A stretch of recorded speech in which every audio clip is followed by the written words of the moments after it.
Now after principle of superposition, let us discuss continuous charge distribution. Till now we were having discrete charges Q0, Q1, Q2, Q3. Now we have continuous charge distribution.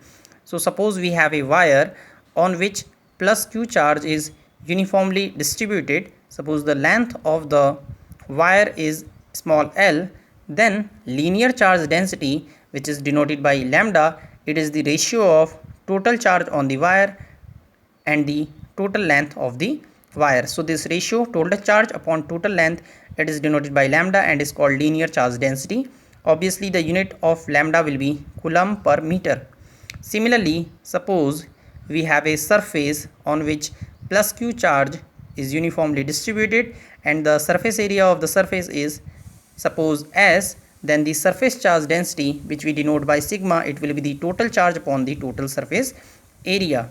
This is called surface charge density and its unit will be coulomb per meter square.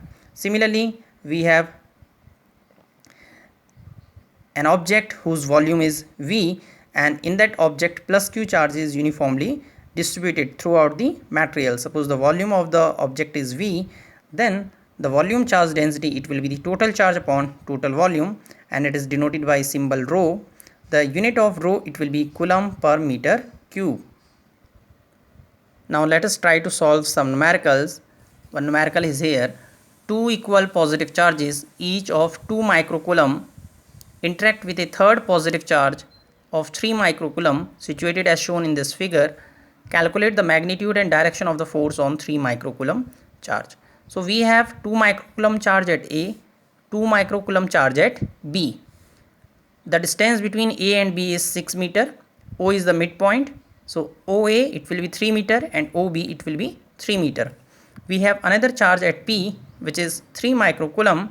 The distance BP and the distance AP, they are equal, and the distance OP, it is given equal to 4 meter. In the question it is given. Now 2 microcoulomb at A, it will repel 3 microcoulomb at P. Suppose the force is F1 vector. Similarly, 2 microcoulomb at B, it will repel the 3 microcoulomb at P. Suppose the force is F2 vector. Now let us calculate these two forces. First of all, calculate the distance AP and BP by Pythagoras theorem. You can apply in this triangle Pythagoras theorem. You can apply, this is 3 meter, this is 4 meter. So this will be this length AP, it will be under root of 3 square plus 4 square, that means 5 meter. Now we can find out the magnitude of F1. For that we will use Coulomb's law. Now F1 is equal to 1 upon 4 pi epsilon naught Q1 Q2 upon AP ka square, the distance between the two charges. Put the values. The value of 1 upon 4 pi epsilon naught is 9 into 10 to the power 9. Q1, it is 2 microcoulomb. 2 into 10 to the power minus 6. Micro means 10 to the power minus 6. Another charge is 3 microcoulomb. 3 into 10 to the power minus 6. Distance between them is 5 meter. So put these values. You will solve it. You will get 2.16 millinewton. Similarly, you can calculate magnitude of F2 by using Coulomb's law. 1 upon 4 pi epsilon naught Q1 Q2 upon BP ka square. Values are same. The value of Q1 Q2 and the value of BP is same as AP. So again you will get the same magnitude, 2.16 into 10 to the power minus 3 Newton. Now on the charge particle at P, there are two forces, F1 vector and F2 vector. You can use the principle of superposition or you can use the vector resolution technique. Suppose this angle is theta, then this angle will also be theta.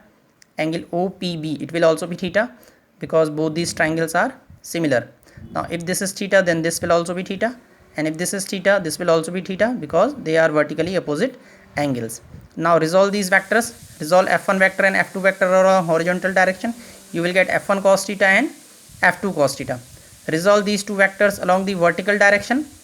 F2, you will resolve in this vertical direction, you will get F2 sin theta. You will resolve this in this direction, you will get F1 sin theta.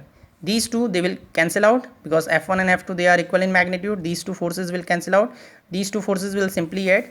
So the total force F net, it will be F1 cos theta plus F2 cos theta, or twice of F1 cos theta because F1 and F2 both are equal in magnitude. Cos theta you can find out from this triangle based upon hypotenuse. Put these values, you will get the answer 3.5 into 10 to the power minus 3 Newton along OP. So the force will be along OP, that means along the horizontal direction.